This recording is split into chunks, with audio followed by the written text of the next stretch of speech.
Bonjour et bienvenue dans ce nouveau numéro des Rendez-vous de l'opinion, un numéro consacré à l'actualité, et notamment à la démarche du Parlement européen qui a adopté une résolution sur le Maroc.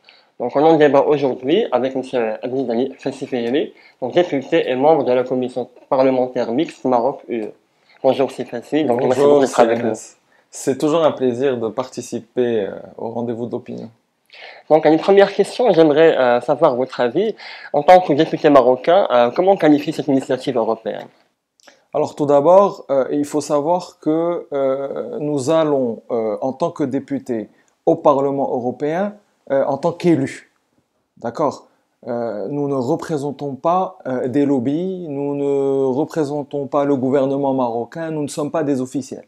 Nous y allons en tant qu'élus, députés, parlementaires, membres de la commission parlementaire mixte Maroc-Union européenne. Ça, c'est un élément très important par lequel il faut commencer parce que certains médias à l'étranger veulent faire croire que le Maroc envoie des lobbyistes et que on rentre au Parlement européen, qu'on reste dans les couloirs, qu'on passe toute la journée en embuscade et dès qu'on voit un député européen, on essaie de le harceler, de faire pression, etc.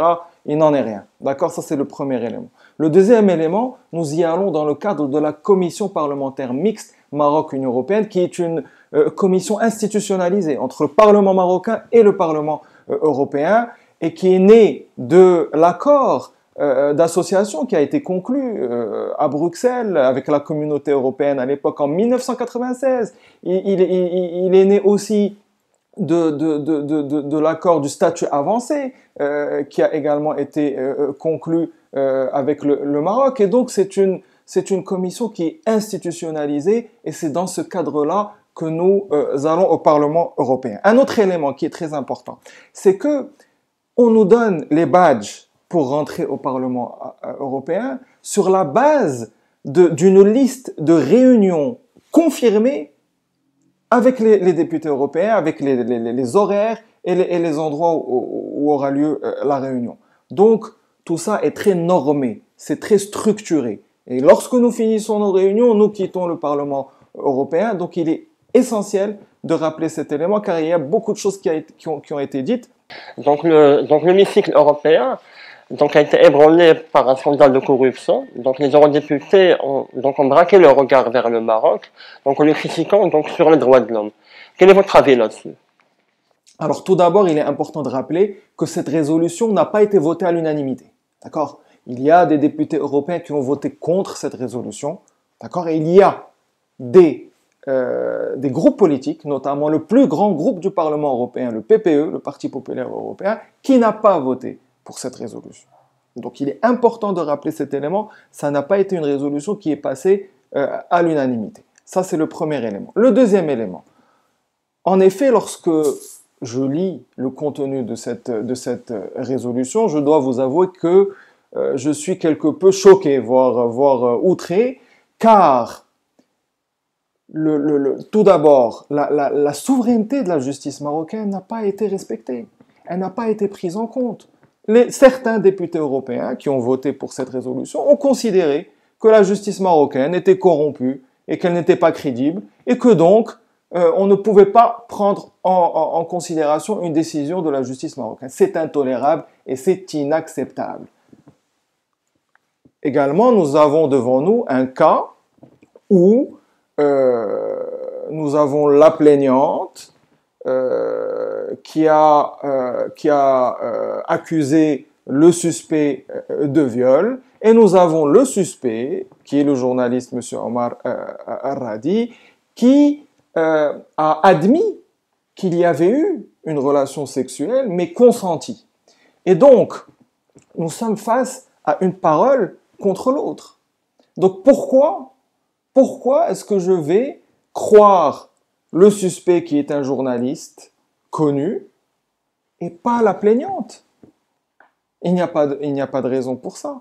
Et je vais vous dire, en Europe notamment, la parole de la présumée victime, dans les cas de violence conjugale, dans les cas de harcèlement sexuel et a fortiori de viol, la parole de la victime présumée a beaucoup plus de valeur que la parole du suspect dans ces affaires-là.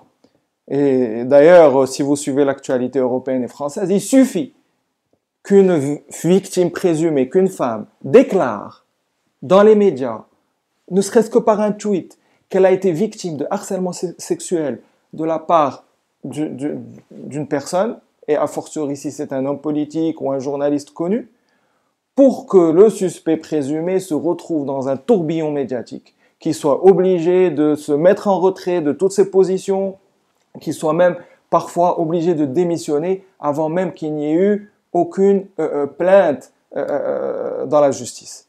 Et pour le Maroc, ça n'est pas le cas.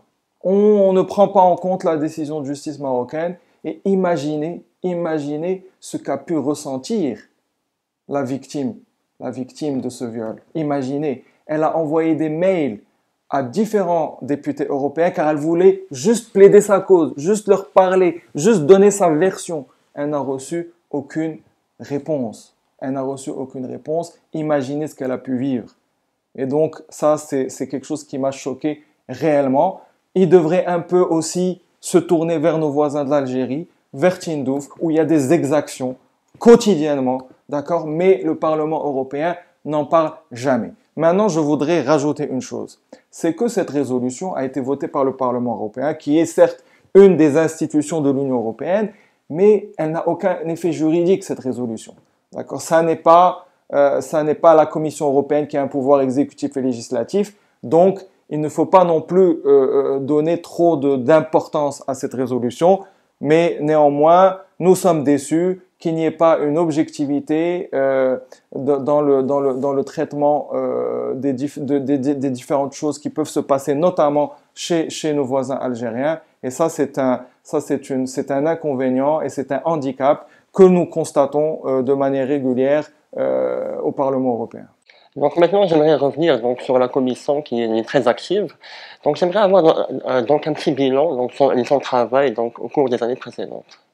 Alors, la commission parlementaire mixte, comme je vous ai dit, c'est une commission qui est institutionnalisée entre le Parlement marocain et le Parlement européen.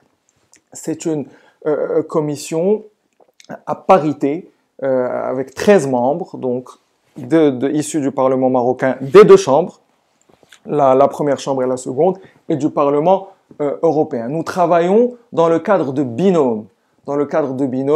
Sur des thématiques spécifiques. Alors, c'est les échanges commerciaux, l'économie, les droits de l'homme, les droits de la femme, la jeunesse, les droits de l'enfant, tout ce qui est lié à l'écologie, l'environnement, la migration, les questions de sécurité, les défis et les enjeux régionaux. Donc ça, ce sont des thématiques sur lesquelles nous travaillons en tant que binôme. Deuxième élément qui est peut-être le plus important, c'est que dans le règlement intérieur de cette commission, elle peut émettre et formuler des recommandations que nous présentons aux commissions permanentes des parlements européens et marocains qui peuvent les adopter. Et donc, en quelque sorte, de manière indirecte, cette commission parlementaire mixte Maroc-Union européenne peut légiférer au Parlement marocain. Et ça, c'est un élément très important. Donc, ce sont le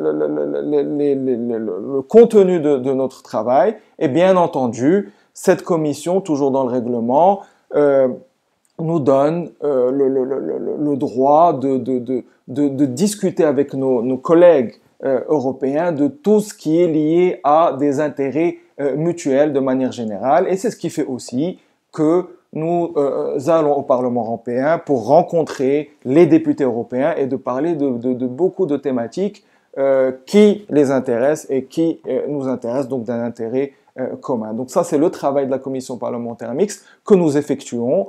Il y a une réunion annuelle qui est organisée une fois à Bruxelles au Parlement européen et une fois au Maroc. Et c'est ce qui se fait depuis des années, c'est ce que nous continuerons à faire. Donc, merci beaucoup, monsieur le député. Donc, je vous laisse un dernier mot. Merci beaucoup. Ce fut un plaisir de pouvoir discuter d'un sujet qui est effectivement un sujet primordial et d'actualité. Et j'espère avoir l'occasion de revenir pour parler des divers rôles que peut avoir un député au sein du Parlement. Merci.